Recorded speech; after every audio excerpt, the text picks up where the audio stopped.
Rehab India Foundation.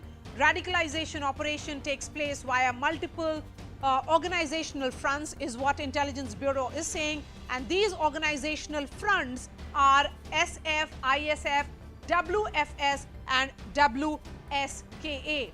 Now take a look at Turkey.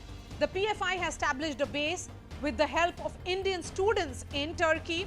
The PFI raises funds with the help of Indian students there, is what sources in the Intelligence Bureau is saying. So this is a global footprint.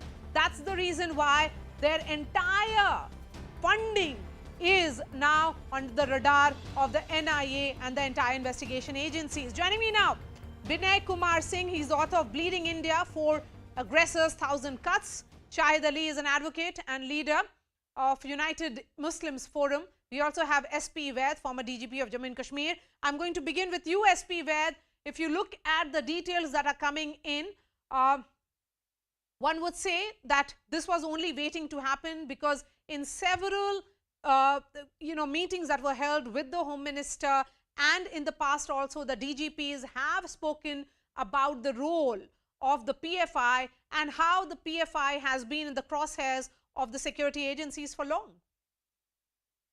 Maria, look at the web, the way so intelligently planned so that this funding does not come under the scrutiny of any agency. Look at it. If you have placed 30,000 people in Gulf or in West Asia, and they are sending in routine money to their families, and out of that you deduct 10 dirhams or 100 dirhams. Look at the amount. You yourself said how many millions of dirhams are generated, and it goes undetected. So to lay hand on such an argument, it has its political wing, SDPI, it has a women wing, campus front, it has the trade union, lawyers wing, to defend it in the courts. You name it, and it's manned by all educated doctors, engineers, Yes. lawyers, and to take on to such a organization which is out there colliding with all the international forces which are against the country, and want to stop the march of India becoming a global power, Yes. by creating internal strife. Yes. Now this organization wanted Taliban type of Islam in India, and that's why radicalizing, training, even training of IDs and bomb making. Look at the plan. Yes. So We have Shahid Ali also joining us, SP Vaid. Let me take a quick question from him. Shahid Ali, the evidence is mounting against the Popular Front of India. And instead of coming clean, the body has taken this route in which they are protesting the manner in which they are doing, throwing stones, hurling bombs. And what really is the purpose of this hartal? There is a difference between evidence and allegations. I think these are the allegations only. Whether these allegations are supported by evidences or not. Now, these evidences as well as allegations will be scrutinized by the courts. As and when matter is put before the court, the doodh ka doodh and pani ka wani will come out of this. So, I think this will be an early stage to make any kind of comment that they are terrorists or they are not terrorists. No, but nobody is saying that they are terrorists. But something that is becoming very clear is, and I'm going to tell you something about what the Kerala government said in 2012, because that is the reason why Popular Front of India today doesn't have any political support. None of the politicians across party lines have said. I think you are not appreciating me. No, I'm appreciating whatever your point is. You can continue to make your point. I'm not supposed to be appreciate or otherwise. My question here is that right now you do not have any political support or any popular support because of your antecedents. In 2012, the Kerala government had informed the High Court that the PFI was nothing but a resurrection of the banned outfit students Islamic Movement of India, that is SIMI, in another form. So this is what is being said by those where, in states where we have seen a significant, in fact, district after district, there are 70-80% of Muslim population. The larger sense is that this is about massive radicalization and Islamization, which is what is being controlled by the Indian state and which is being resisted. Tell us, Mr. Shahid Ali, how is this kind of vandalism justified? I'm not justifying the vandalism. But what you are accusing or what you are alleging about the comment of a government or the stand of a government against PFI, that may be because of the reason that the PFI is getting the power over there is becoming stronger day by day. So they may be afraid of that tomorrow PFI may come into power. So that may also be what I'm saying, that the allegations and the evidences, whatever evidences the investigating agencies have collected so far, those evidences, let those evidences placed before the court. Yes, that those evidences will be placed before the court, Shahid Ali. Those evidences will be placed before the court. But the question is that if you are objecting to the action being taken by the investigating agencies, then PFI members will start resorting to violence in district after district of the country. Is that how things will be? Is that what the rule of the land is? Come in on this, Binay Kumar Singh. Binay Kumar Singh. Binay Kumar Singh, PFI describes itself as neo-social movement which strives for the empowerment of marginalized sections of India. Today, it doesn't enjoy any political patronage, and I'm going to emphasize it again and again because across party lines, nobody is coming out to even say that the action that has been taken by NIA is wrong. And multiple state governments and multiple states, just look at in 2021 what happened. At the annual police meet that was organized by the IB, Assam DGP had said that PFI has given an aggressive push to its agenda and propaganda campaign by focusing majorly in Muslim majority districts of Assam. Similar observations were made by the DGPs of other states. The question then is that has the time come for this organization to be banned? The story is very simple, loud and clear. That SIMI is a banned terrorist outfit and PFI is not connected to SIMI. PFI is SIMI. It is the same wine into the new bottle with a new brand name. It is not just connected to terrorist outfit. It is basically a terrorist outfit. And let me put the things in such a way that if you go through a document, a very famous document, it is into the public domain, the CPI Maoists, they have a document called UPUA. Yes. Urban perspective or work in urban area. Yes. So they have two headings. One is tactical united fronts. They are reaching out to other organizations, like-minded organizations. And the other heading is legal democratic format. So even the CPI Maoists, radical organizations like PFI, they work in a format of legal democratic setup. So that's why, and this legal democratic setup is a camouflage. So you are seeing Tiranga Yatras, you can see charity works, you can see the humanitarian organizations working with PFI. So that is just a camouflage to fool others. And one more thing, that there is two visions for future India. One vision is the government of India's vision. They want India to come out of the badge of, developing nation. We want to move into the next league. And the other vision is of the PFI. They want to dismember India. They want to dismantle India. They want to divide India. They want to bleed India and want India to turn into a caliphate. And I think we must appreciate the action taken by the MHA, the Prime Minister, the Home Minister and his team, that this is a very strong and timely action against a terrorist outfit. And I'm not apologetic. I am not, I am not sorry to say that this is not a normal organization. This is basically a terrorist outfit which wants India to become exporter of terrorism. And you can see an example. Those are very strong words that are coming in. Department, yes. The United Department for State, they have issued a list very, of 66 very IEC people which were from India, and they have PFI It's really very interesting. PFI background. The person in power is accusing everyone. Everyone that they are terrorists. You are trying to make a jalebi of the thing. Isn't funny? Don't funny that you have been accusing everyone to be terrorist? Please allow investigative agencies to investigate the matter. It is not like that. Even And Ajmal I Kasab request was you, given a I chance request for a you, fair I trial. request And the he was party in hanged politics, 4 years if after they the have incident, courage, what if they have happened in courage to 2008 allow Mumbai them to attacks. investigate against other parties as well, other No, no, no. organizations as well.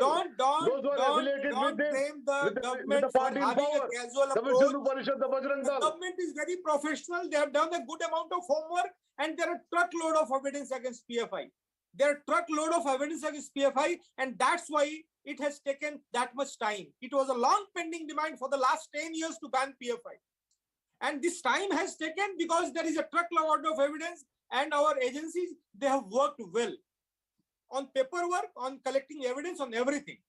And you don't accuse the government of India. Even a terrorist like Kasab, the next hour the country was aware that he is a terrorist, he has killed innocents. The judiciary was aware, the police was aware, but then also we gave him a fair chance. And he was hanged 4 years later after the terrorist act. So don't accuse, don't blame the government like this. The government is not casual in its approach. It is very professional. The agency is very professional. The NIA is a professional agency. Don't blame it like that. Okay, I have just enough time for the final comments from SP Ved. SP Ved, the PFI's operations overall across the country and its modus operandi is very, very clear now. We have seen how there have been unrest that has been clear, you know, and PFI members have been behind the entire hijab unrest that happened in Karnataka, behind what happened in Hathras and the protests that were organized there as well. Now the question is what happens to the Campus Front of India and also to the SDPI? Maria, India is a country ruled by law, and everything evidence will be collected. Painstaking investigation has been done by the all the central agencies and state police, and there is truckloads of evidence which will be placed before the court. And I'm sure the government is going to ban also, but banning is not only the solution because it can come out with another name. Yesterday it was Simi, then Yes. today it is PFI. But what was required is the coordinated action, which I must compliment the Honorable Prime Minister and Home Minister, and that is what was required. We must uh, not only go after it, decimate such organization because they are against the spirit of India. They are against the multicultural society of India, and they are colliding with the foreign forces and the whether it is Campus Front of India, whether it is all its intelligence wing, its armed wing, its training wing, all need to be uh, uh, raided and taken care of. All And I right. think we must arrest all their cadres, close their offices, and go after all out. In Yes, fact, and they cannot protest the manner in which they did. Stone pelting, burning buses. This is not what you do. Hartals cannot be called only because you feel that action is unjustified. Play it out. If your members have not done anything wrong, as you say, Just then 10 seconds. please handle it in the court of law. There are courts of the country. That's where it has to be settled. Yes, Binay Kumar Singh, quickly, 10 seconds to you. I request to the government of India, Huh. and I think they are already aware of that, what Vaidya sir has just mentioned, that PFI, if it is banned, it will become CFI, DFI, EFI, anything. It is not a single organization, it is a modus operandi, and it is a conglomerate. It is association of more than 300 organizations. 300 organizations are there. So if you All ban right. PFI, it will come with some other name. Okay. So we want to have a 360-degree banning process. We should ban PFI in its full format. All right. Binay Kumar Singh, I have 360-degree really format. run out of short of time, really. Thank you so much, Shahid Ali and also SP Ved. We're slipping into a short break. After that, an interesting conversation with an Iranian woman who lives in India. What she has to say about that shocking image where Christiane Amanpour was denied an interview only because she refused to wear a hijab. All this is happening after Mahsa Amini, the face of protest and the face of resistance in Iran, was killed at the hands of morality police. That and much more when I return. Stay with us.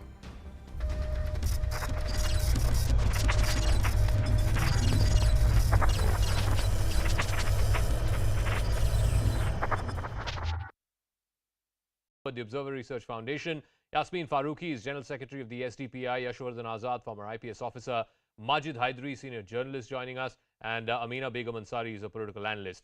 Let me start with Sushant Sareen. So today in the state of Kerala, private and public transport was targeted. Hundreds of passengers were left stranded in railway stations as well as on roads. Schools were completely shut down and so were colleges. Business establishments and shops were targeted, were pelted with stones. The point is, who is going to pay for all this public inconvenience that's been caused because one organization and its leaders have been arrested or rounded up? Zaka, as far as I am aware, the law is very clear that the person who causes this kind of dislocation and disruption and destruction is to pay for the damages. I think the Supreme Court has pronounced on that. And in some of the states, that is actually being implemented as well. So I think that's the simple answer to your question. But I think the larger question is that the kind of street violence we saw today throughout Kerala, I think tells you a lot about the kind of street power that a radical organization like the PFI wields, and the kind of terror it can instill in the people by demonstrating its street power. So, in a manner of speaking, their actions today, not just in Kerala but in other states as well, actually validates the action which has been taken against them yesterday by their arrests and what we are hearing about the impending ban on the organization. So I think that much is very clear. Let me ask Yasmin Farooqi, as General Secretary of the SDPI, there is an explicit 2019 Kerala High Court order which had banned flash hartals. In fact, that order says that anyone who wants to give a hartal or a flash strike has to give 7-day notice to the general public. Those 7 days will enable the citizens who are opposed to this call for hartal or strike to approach the court.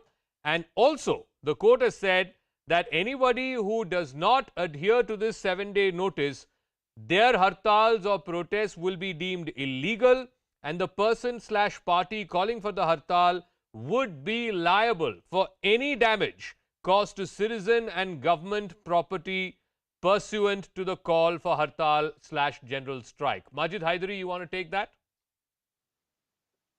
Well, see, Zaga Saab, firstly, violence cannot be defended or supported by for law, logic, or wisdom. But then law and logic needs to be applied on how the PFI is being victimized at the moment. I'll quote two facts and very recent facts. A Hindu man proposes Muslim Amir Khan's daughter, and then social media and our media call.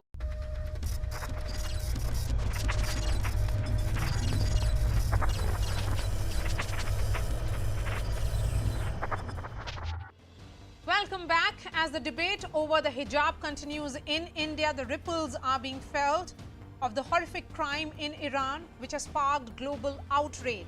Protests have erupted around the world after 22-year-old Mahsa Amini died after she was arrested by the country's morality police. Her crime was that her hijab did not cover her head properly. Just a streak of hair was being seen, that's all. While in custody, she slipped into coma and passed away at the hospital. The morality police says she suffered a heart attack while in custody, but reports suggest she was assaulted for not following Islamic rules in public. This has driven Muslim women to not just cut their hair, but also burn their hijabs. Iran's theocratic approach towards the rights of women does not stop here. Journalist Christian Amanpour's scheduled interview with Iran's President Ibrahim Raisi was scrapped after he insisted that the veteran anchor wear a hijab, which she refused to comply with. The outraged Iranian president refused to speak to Christian Amanpour. Now, many may consider the hijab central to their faith, but now there is a global drive to break it as a tool of oppression. Joining me to discuss this campaign that's happening in Iran is Elnaz Norozi. She's an Iranian actress working in Mumbai. Thank you so much for your time, Elnaz. What are you picking up back home, what's happening on ground? What about your friends and family? Well, it's messy on ground. You can see people are posting a video every few minutes of what's going on in every city in Iran. And I have, since the internet stopped, since like I think more than 24 hours back, it's been more than 24 hours. They shut the internet, they blocked WhatsApp and Instagram and everything. So the people in Iran don't have any connection to us or to the outside world. I haven't really been able to reach my family, and yeah, I don't know what's going on. Do you see this death of Mahsa Amini, all of 22-year-old, perhaps a turning point for women in Iran, where they are giving up their headscarf or hijab, which is now being seen as a tool of oppression, and their action an act of resistance? Yes, it's been many years that they're seeing it this way, and it's been many years that they don't want this regime anymore. It's just that they're never heard. They're just never heard. And now the death of Mahsa Amini has just outraged everyone in such a way that they're like, how can you kill someone over such a minor thing, over something that we don't even want, that you are imposing on us, that you're forcing us to do? Yes. You know, so everyone's angry, everyone's fed up, everyone just wants to be free and have the freedom to say, do whatever they want to. Yes, Elnaz, and when the governments enter wardrobe and they dictate women what to wear, what to say, what to do, and the manner in which the Islamic Republic of Iran implemented that and their very skewed idea of Islam, then certainly it would be claustrophobic for women out there. Have you managed to speak to your family members? And what are they saying? Is this protest only likely to escalate? Yes, everyone's suffocated. Imagine you have to think about what nail color you have. Like if you go out, oh, my nail color shouldn't be too obvious. Oops. Or I should be careful. Maybe 2 strands of hair are too much. Or like, what am I wearing? They're already covered so much. And then on top of it, you come and you have a problem with a little bit of hair showing, and then you kill a girl for that. It's hard to fathom, you know, it's really hard for me to understand. And so it is for the people in Iran. That's why they're all on the roads, and that's why they're so angry. I mean, my family too, they all have to do what they're told they have to do. Even if I go to Iran now, I have to wear a headscarf, I have to wear the manto, I have to wear all of these things.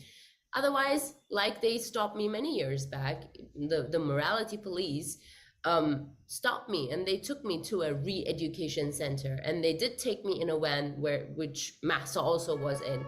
You know, they do that, they don't care. There are videos how they are literally hitting girls on the road. They're assaulting. Nobody's stopping them, they don't care. And it's definitely scary, and we need the UN, we need people to human rights organizations to get into this, you know, because yes. how is this okay? How can people just okay. close their eyes? Last time when they put the internet off in Iran, when people had gone out again and they were protesting against the regime, that was the time, I think in 2009, when the elections happened, and they were like, oh, we didn't choose this guy. No one chose this guy. We didn't vote for him.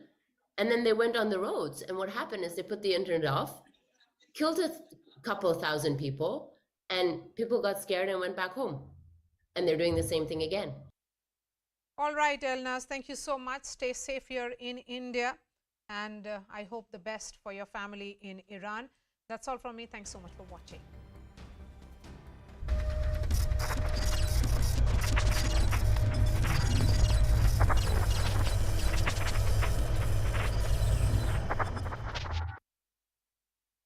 Amina Begum Ansari is a political analyst. Let me start with Sushant Sareen. So today in the state of Kerala, private and public transport was targeted. Hundreds of passengers were left stranded in railway stations as well as on roads. Schools were completely shut down and so were colleges. Business establishments and shops were targeted, were pelted with stones.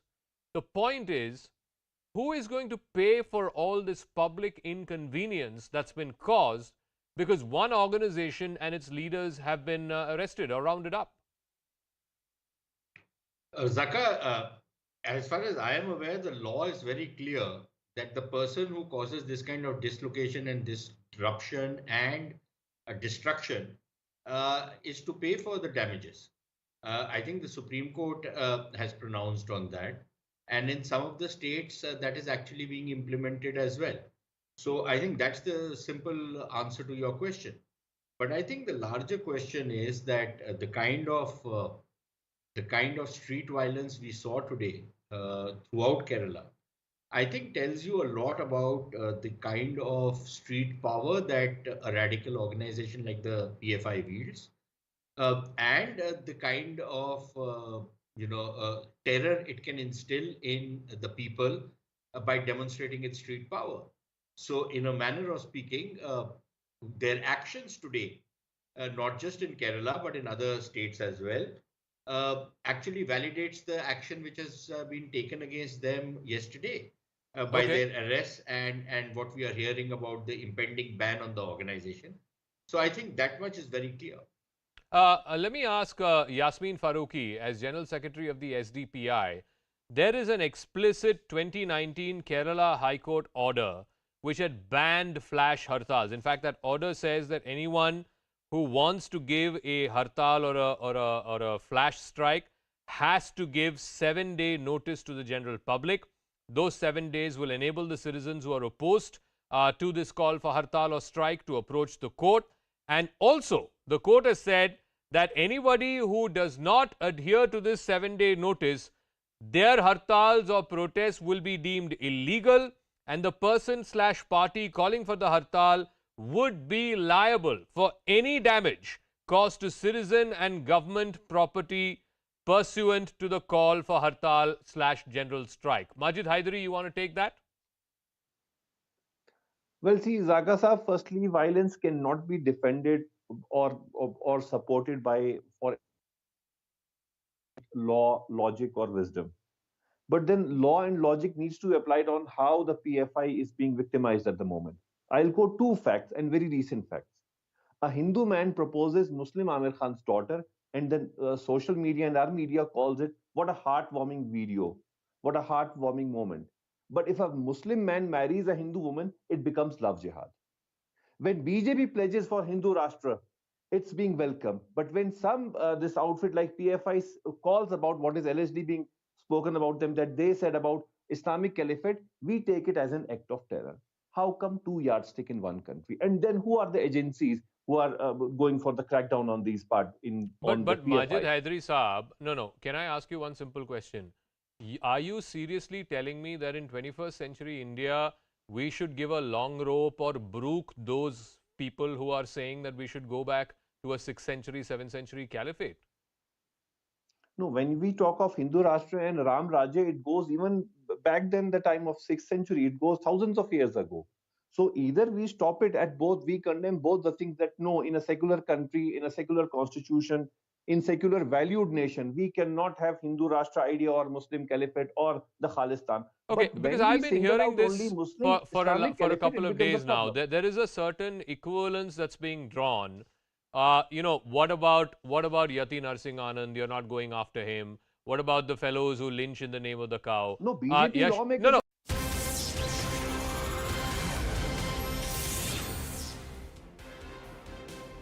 Hello and welcome to the late night edition with me, Ayushman Singh Jamwal. Our top story at the top of the bulletin is the unprecedented crackdown by central agencies on the Popular Front of India, which took place on Thursday, and the outfit on Friday, which is today, called for a 12-hour hartal to protest against the raids. But during the hartal, the PFI unleashed violence in Kerala and Tamil Nadu. Public property was vandalized, petrol bombs were thrown at BJP offices, and tires were burned to stop traffic in Wayanad. PFI and the SDPI workers even forced people in Kannur to shut their businesses. This comes as seizures and arrests against the PFI units continue across the country.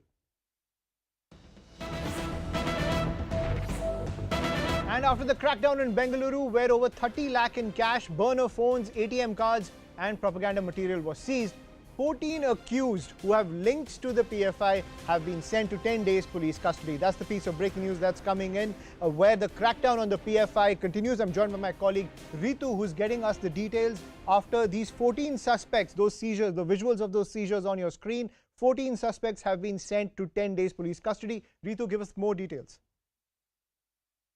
Exactly, you see, after NIA taking over a raid around, across Karnataka, but this is another case wherein the Bangalore police had taken up where they had registered an FIR against 19 in PFI leaders, where they said that almost 15 of them have been picked up for an investigation, but now, yes, 14 of them are being given a 10-day police custody for an investigation.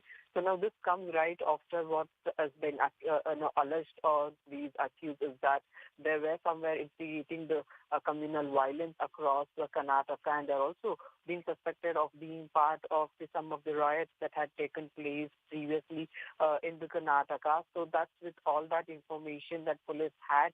Now that you can see, all 14 of them have been produced in front of the court, and now the 10 days police custody has been given for more investigation. And as the investigation will take place, and on all the angles that the police will try and probe this case, we will get more details in the future. Right. Thank you, Ritu, for joining us on the broadcast as the crackdown on the PFI continues across the country. Now, shifting focus to Jammu and Kashmir, ladies and gentlemen, which has seen a major push for normalcy by the state administration. Lieutenant Governor Manoj Sinha made a historic move by declaring September 23rd, which is today, a public holiday commemorating Maharaja Hari Singh's birthday. He is the man who signed the instrument of accession which united Jammu and Kashmir to the Union of India. Now, one of the leaders at the helm of the campaign was BJP leader Devendra Rana, who is joining us now on the broadcast. Mr. Rana, thank you for joining us on CNN News 18.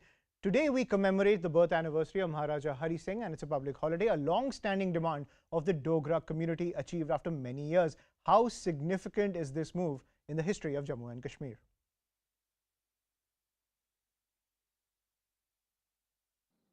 It is a watershed moment in the history of Jammu and Kashmir, and since 1947, there has been a latent craving demand among the people of Jammu and Kashmir for a holiday on the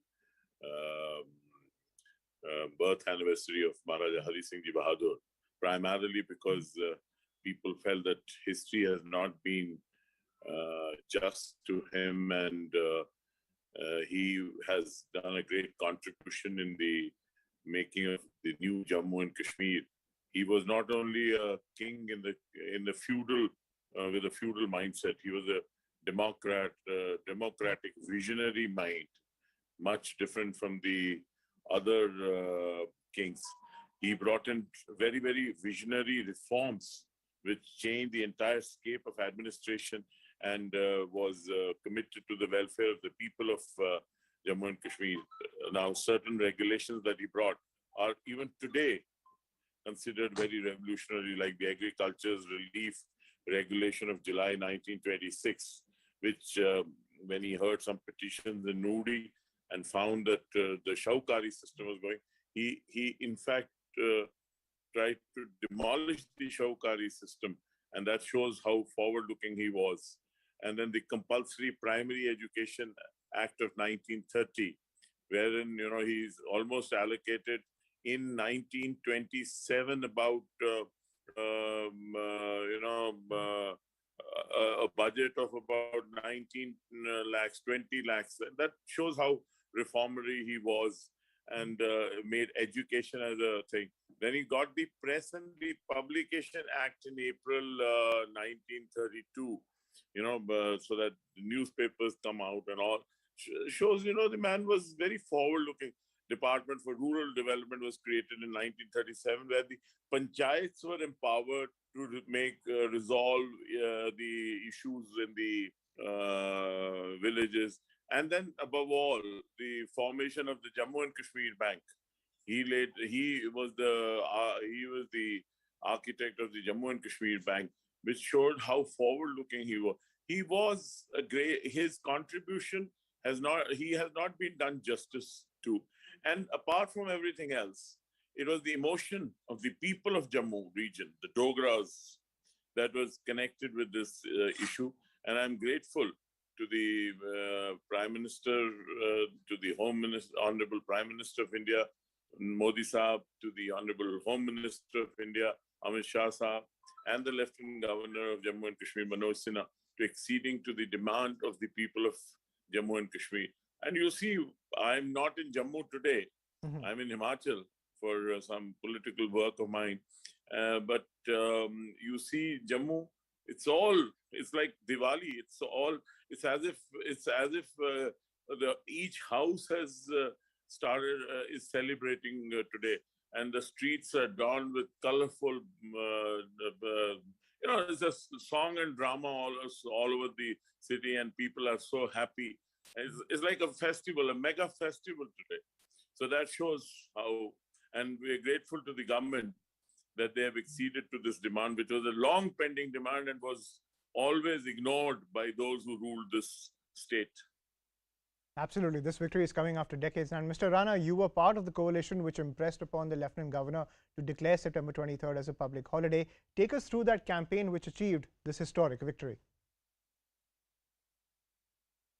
This is a long-drawn process which was started, and the Yuva Rajput Sabha was also on the streets for this, and the people were all, the entire civil society of Jammu was with this. The entire population of Jammu and Kashmir was this, irrespective of caste, creed, religion, above caste lines, above religious lines, above regional lines. People had great respect and regard for Maharaja Sahib and want his legacy to be upheld, and and everybody feels that he should get the right place in the history of the country. Because other than the signing of the instrument of accession, he was a reformist, and he laid the foundation of Jammu and Kashmir's accession, and he signed the instrument of accession, which is also a watershed moment in the history of Jammu and Kashmir. So he was an architect of the modern Jammu and Kashmir, and the BJP was always for this holiday and had taken up this issue with the authorities, with the political leadership of the country. And I think we are all grateful. The entire Jammu and Kashmir population is grateful to the Honorable Prime Minister, Janab Modi Saab, the Honorable Home Minister, Janab Amit Shah Saab, and the Lieutenant Governor of Jammu and Kashmir, Shri Manoj Sinha Saab, for according to standard. It's just not that conversation at that moment. It was a series of discussions, and the support came from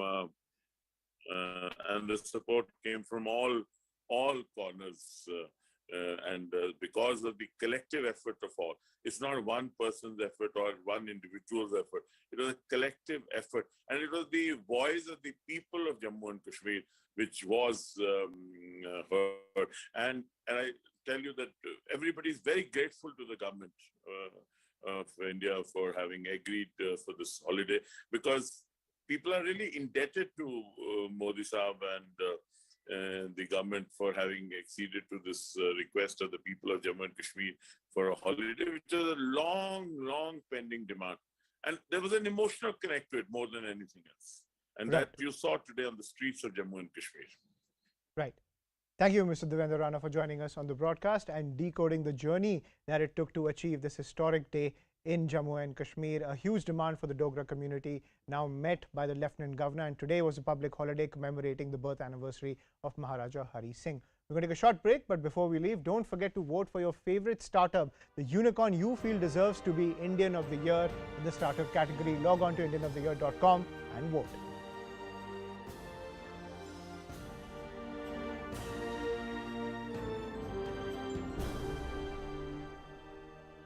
A number of people over the last couple of days that if you are going after PFI, what about Yati Narasimhan? Why aren't you going after the fellows who are calling for Hindu Rashtra, so on and so forth? Is it comparable, or is it a false equivalence? Absolutely, it's a false equivalence. There is no comparison between the two because PFI has been a subversive organization. And mind you, in 2012, the Kerala government itself, and I think it was a Congress government, Correct. when it went to the High Court and talked about the nefarious activities of the PFI. Now, PFI definitely has two parts. One is the political part, which is involved in almost every agitation in the country. And I'll say that even that is a democratic right which is given to them. So whether they are involved in CA or NRC or hijab or whatever, that's fine. That's fine with me. But the question is, here we are talking about three important things. One is terror funding, and the funding which is coming through Hawala route. Second is the radicalization. And third are the various camps which are taking place and the seizure of subversive literature and the seizure of guns. It is well known that in 2010, the violence which was unleashed by the PFI against that Christian lecturer, I think his name was Joseph. Yeah. And they have always been in murderous battles with the RSS cadres and also with the Christians over there. That is fine. That's an individual thing. Now, I'm not talking about ban here because ban means that you have to actually come on record with the kind of terror funding which has been indulged by the PFI, right? Number two, as far as the action against the activists are there, it is clear that they have been involved in various activities. And that is why I think it is most important now. NIA again is being helmed by a very competent officer, Dinkar Gupta, who has been in the IB, who's been Punjab DG. Therefore, this raid which has taken place across the states have been with the hard evidence which they have had over the years. And that's why after this, once you thread out all the pieces, I would say ban, be very careful. But as far as action is concerned against the activists, just go for it.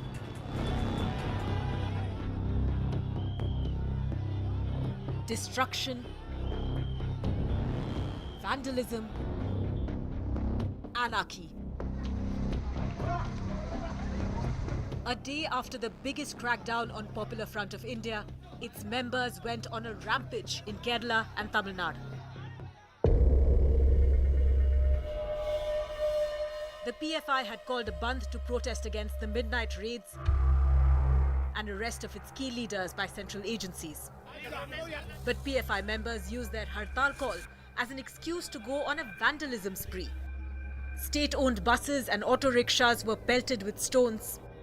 Inside this bus, we can see that there are fragments of glass that is there all over. There are big stones that are inside this. So this is a condition in most of the vehicles where buses have been damaged like this. Tires were burnt and even private vehicles were not spared. That the hartal supporters, they took away the key and blocked the road. Now the police have gave a direct connection and now they have started this truck. So the technique was to just to block the truck and take away the key. PFI workers were even caught on camera hurling petrol bombs at the offices of the RSS and the BJP. In some places, PFI workers tried to forcibly shut shops that were open despite their hartal call, but locals gave it back to them. The protest turned violent. The Kerala High Court initiated suo motu cognizance against PFI leaders for calling flash hartal despite it being banned by the court earlier. So far in all across state, more than 400 persons have been put under preventive arrest and more than 500 persons have been arrested. From being a threat to national security to vandalizing public property, is it time to ban the PFI once and for all? All right, how does it justify taking the law into one's own hands, no matter what your grievance may be? Let me go across to our full panel. Joining us on Brass Tacks tonight, Sushant Sareen is Senior Fellow at the Observer Research Foundation. Yasmeen Farooqi is General Secretary of the SDPI. Yashwardhan Azad, former IPS officer. Majid Haidari, Senior Journalist, joining us. And Amina Begum Ansari is a political analyst. Let me start with Sushant Sareen. So today in the state of Kerala, private and public transport was targeted. Hundreds of passengers were left stranded in railway stations as well as on roads. Schools were completely shut down and so were colleges. Business establishments and shops were targeted, were pelted with stones. The point is, who is going to pay for all this public inconvenience that's been caused because one organization and its leaders have been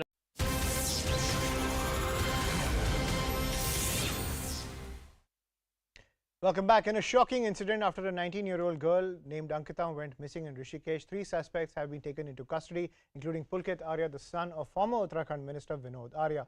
Ankita was working as a receptionist at a private resort owned by Pulkit Arya, and the accused have now confessed to having pushed her into a canal over a dispute. The accused say she drowned. Police have not recovered the body so far. Search operations are still underway. Ankita's family has demanded swift action against the accused. Locals even vandalized the resort owned by the main accused where Ankita Bhandari worked.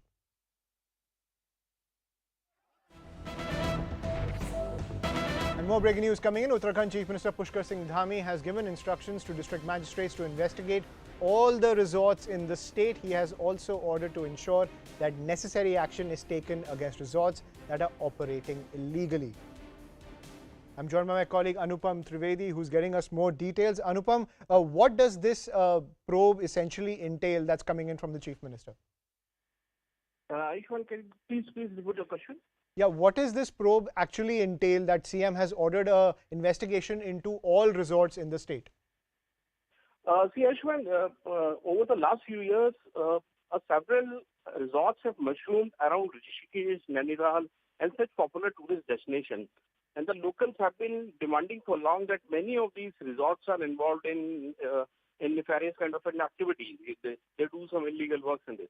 After the incident, after this Ankita, this local girl was murdered, the demand has been, the locals have been pressurizing local authorities to check all the resorts. And Chief Minister has accepted this demand, and he has ordered to check all the resorts across the state. Now, in this particular case, the police have nabbed all the accused, including one who is the main accused, Pulkit, and they have been given a remand. They have been sent on the judicial remand for 14 days. And so far, the locals are very upset, and they are also very apprehensive about the security of their wards, who have been working with the other local resorts in this Ganga belt. There are several, as I told you, there are several resorts across the Rishikesh. So they are very apprehensive. So the local authorities are trying to, to pacify the locals, Ashwan. Right. Thank you, Anupam, for joining us on the broadcast with that piece of breaking news. We're going to take a short break. More news and updates on the other side.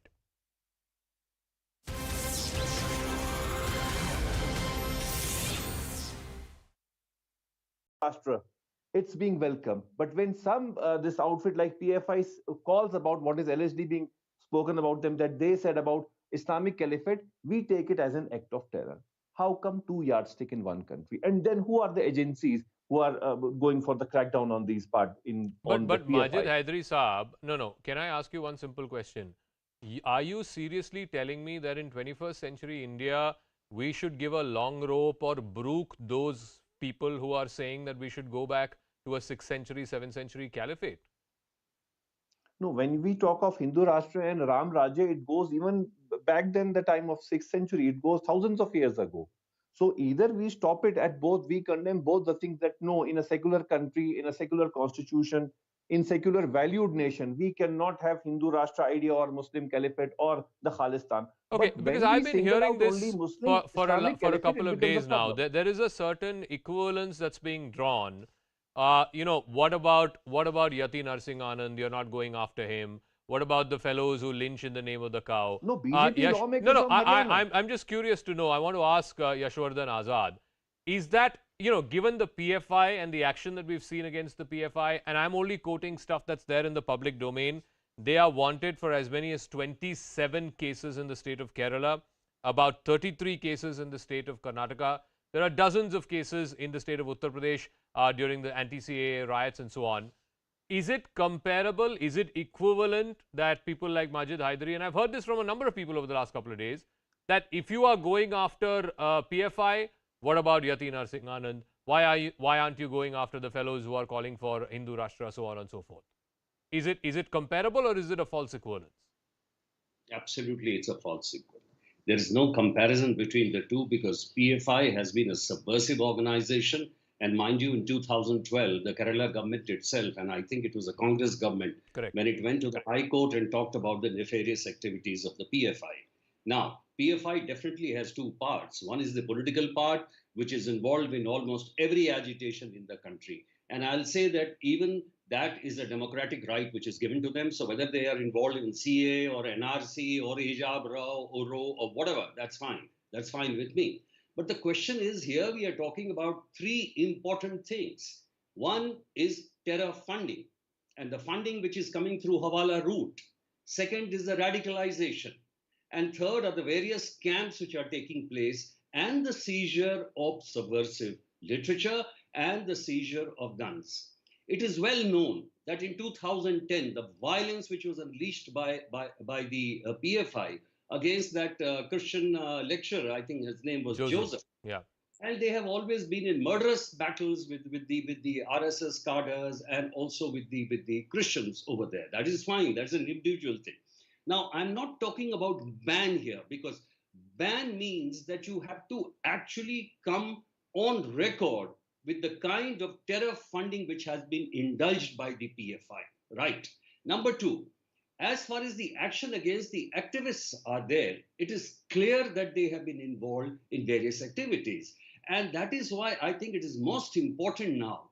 NIA again is being helmed by a very competent officer, Dinkar Gupta, who has been in the IB, who's been Punjab DG. Therefore, this raid which has taken place across the states have been with the hard evidence.